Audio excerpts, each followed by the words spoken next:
Angibingelele ngiphinde futhi nginamukelela kuNqamboti Media TV. Ngane zakwethu ngicela ukuthi uyavelela ikhasi, ngicela wenze okufanelekile.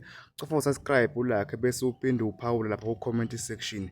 Utshelwe ekabhoqo umculi kaMaskandi uMenzi umvoka Mabizela ngenkulumo yakhe ayikhulumile ayibhekise lapha kuyithimba le-Mother of All, nokuyila aveze khona iy'ndaba zokuthi usebone kahle ukuthi ngeke kwazi ukunqoba iQuantum ngoba ubanjwe ngophondo abahleli be-Mother of All okuyithimba okubalwa kulona umsakazo Ukhozi uZimdola. Kanti-ke uMenzi ube setshelwa nazi iy'ndaba zakhe ey'vela komunye wey'khulumi ezingabalandeli bama-Blue Nation okuwukhuzwayo. Ngale nje ukhuluma kakhulu, nansi inkulumo ebhekiswe ngqo kuMenzi la atshelwa khona ukuthi uzolimala uma enganakile ehamba ekhuluma iy'ndaba nala okungafanele khona. Ngane zawethu niyaphila? Cha, ngiyaphila nami. Angazi bafethu ngizothini. Cabanga ukuthi ngomunye wabantu abahleli bemeseka uMenzi. Nakuyikhuphuka nezakho futhi ngangikhona. Futhi ngisazoqhubeka ngimeseka. Ngisazoqhubeka ngimeseka kuze kube sekugcineni.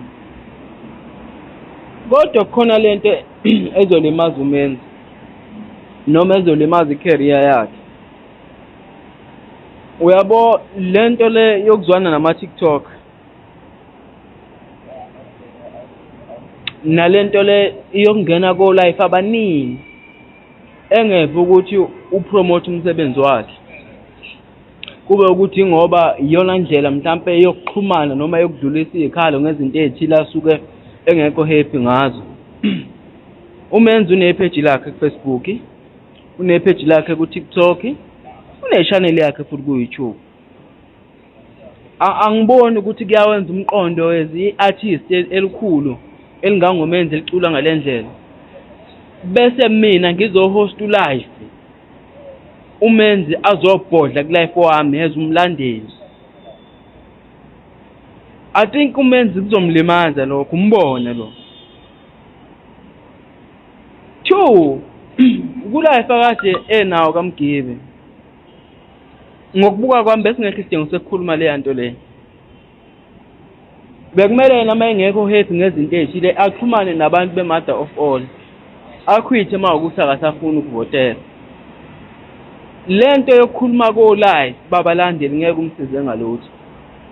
Lento yokuzwana nabalandeli abanamagama amakhulu ku-TikTok noma nginganegama elikhulu angisoze nganegama edlula ingoma kaMenzi, izogcina imenza ivalue yakhe yokucula abantu bengabe besamthatha serious ngoba akakusho engomeni akakusho ko-live akufani. Nesidingo sokufaka uKhuzani noMthandeni enkulumeni yakhe besingekho. Obvious wafaka uKhuzani noMthandeni enkulumeni yakhe, inkulumo yakho vele siyifile uma uyi-artist. Khona njengamanje ku-Facebook sekuthiwani uLimit vele ebengeke ngawini ukhohlakele bahlangene benoKhuzani noZimdola, vele uKhuzani wasenkandla, uLimit wasenkandla. Through bani inkulumo kaMenzi? Thina abalandeli bakaKhuzani simeseka uMenzi sithini? Mase sekunenkulumo nje esuka ngasegameni lakhe. Nabalandeli bakaMthandeni futhi uzokhomba uMthandeni ngomunye uhlento isiqala ipolitiki what ungenaphi uMthandeni ku-Mother of All.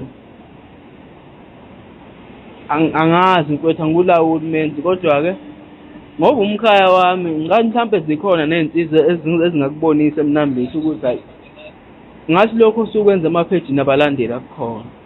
Lungile, asihlangane neKhalvani bafethu.